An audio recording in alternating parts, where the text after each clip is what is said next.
segment 3, finding matters more than flanking. From your article here, John, The New Rules of War. Ever since ancient times, quote, hitting the enemy in the flank has been the most reliable maneuver in warfare, but the enemy of the future will have to be found before it can be fought. Yeah.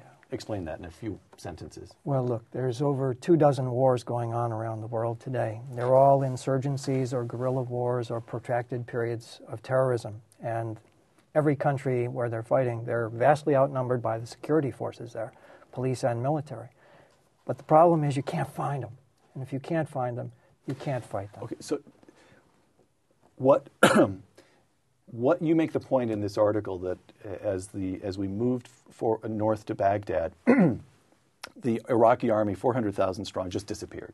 Mostly, yeah. And then a lot of those people came back some months later as insurgents. All right. Yes. So what I'm trying to tease out here is what's new about this. Napoleon went into Russia, and the Russians backed up and backed up and backed up and then just disappeared and let winter come in and then started attacking during the long retreat. That's a couple centuries ago. Yeah, Viet Cong, same thing. They'd hit and then disappear into the jungle. So where does the new technology, what's new, what's distinctive about this moment? Well, this moment is in all these 24 wars, there's no Battle of Borodino as there was when Napoleon invaded Russia. It's as though he went in and he never found anybody, basically. And so what does this imply for the disposition of forces?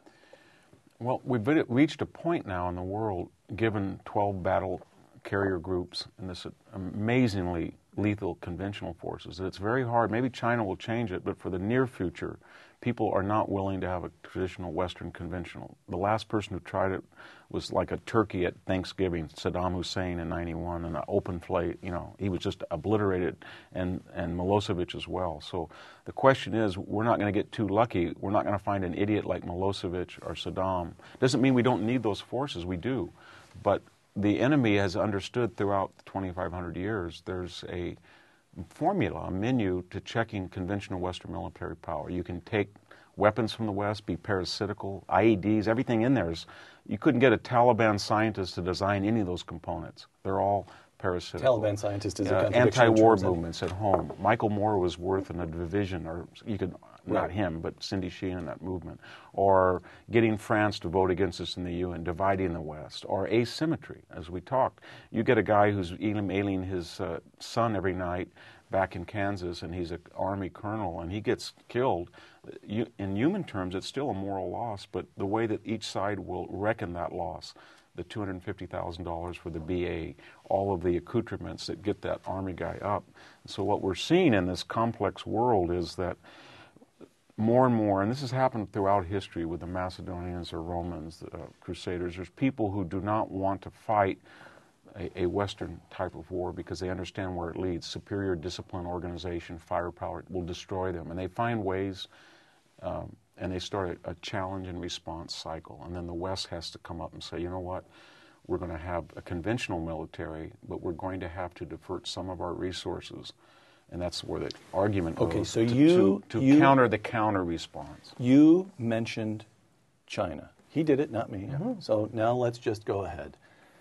Because as I read it, I'm a total layman, and if I just am factually incorrect, if I ask a stupid question, tell me it's stupid. If I'm factually incorrect, tell me I'm factually incorrect. But as I read China, they are superb at playing the game of push and retreat. Mm-hmm. Push and retreat.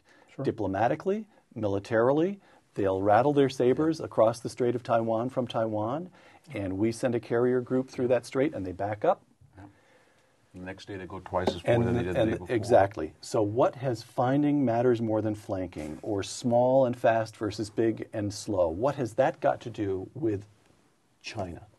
Well, I would be very troubled if we got to a point where China were going to invade Taiwan, or let's say they would foment a revolution on the island first and then try to go and aid those who are there. We would send our carriers into the strait.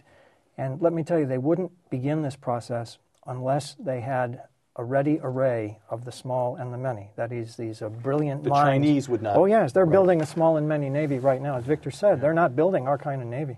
So they've got a brilliant mind, Peter, that sits down and waits for a big ship to come nearby, and then it maneuvers itself right under the keel of the ship to break its back. They've developed a torpedo that And runs presumably the strait will be filled with that. filled with it. Supercavitation torpedoes that create a little bubble of air across the front that allows them to travel at hundreds of knots.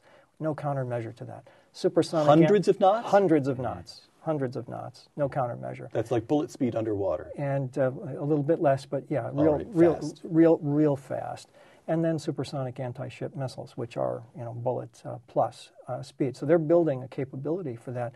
I would rather go into that war with our own small and many. And I'm pleased to say the Navy is looking in this direction, both with remotely operated vehicles and a variety of other capabilities that maybe we shouldn't talk about too openly right now. But for the most part, the response will be the carrier strike group. And here's basically the way it works.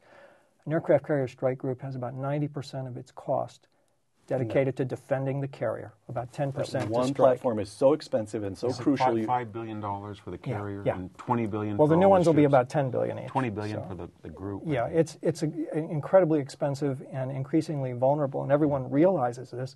That's why so much expenditure is to protecting the carrier. I'm interested in this.